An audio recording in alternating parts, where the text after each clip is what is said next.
3D பிரிண்டிங்ல support ஸ்ட்ரக்சர்னா என்ன அப்படிங்கிறத பற்றி நம்ம சேனலை ரெகுலராக ஃபாலோ பண்ணுறவங்களுக்கு நல்லாவே தெரியும். பொதுவாக இதில் 2 டைப் ஆஃப் சப்போர்ட் ஸ்ட்ரக்சர் இருக்கு. அது என்ன அப்படிங்கிறது தான் இன்னைக்கு வீடியோவில் பார்க்க போகிறோம்.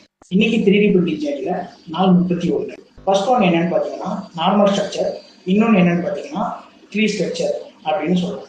எந்த ஸ்ட்ரக்சரை எந்த இடத்துல யூஸ் பண்ணணும் அப்படிங்கிறது தான் நம்ம எல்லாருக்குமே ஒரு பெரிய கொஷினாகவே இருக்கும். நார்மல் ஸ்ட்ரக்சர் அப்படிங்கிறத பேசிக்கான டிசைன்ஸ்க்கு யூஸ் பண்ணுறது. இதை காம்ப்ளெக்ஸான இடத்துல யூஸ் பண்ண முடியாது. அந்த இடத்துல தான் நம்ம ட்ரீ ஸ்ட்ரக்சரை யூஸ் பண்ணுறோம்.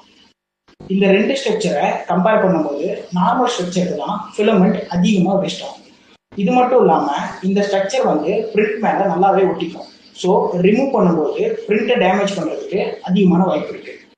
இதை பற்றின கம்ப்ளீட் கைட் வேணும் அப்படின்னா கமெண்ட்ல ஸ்ட்ரக்சர்னு கமெண்ட் பண்ணுங்க, நான் உங்களுக்கு டிஎம் பண்ணுறேன். இதே மாதிரி 3D பிரிண்டிங் பற்றின யூஸ்ஃபுல்லான கண்டென்ட்ஸை தெரிஞ்சுக்கணும் அப்படின்னா நம்ம சேனலை மறக்காம ஃபாலோ பண்ணிக்கோங்க. தேங்க்யூ.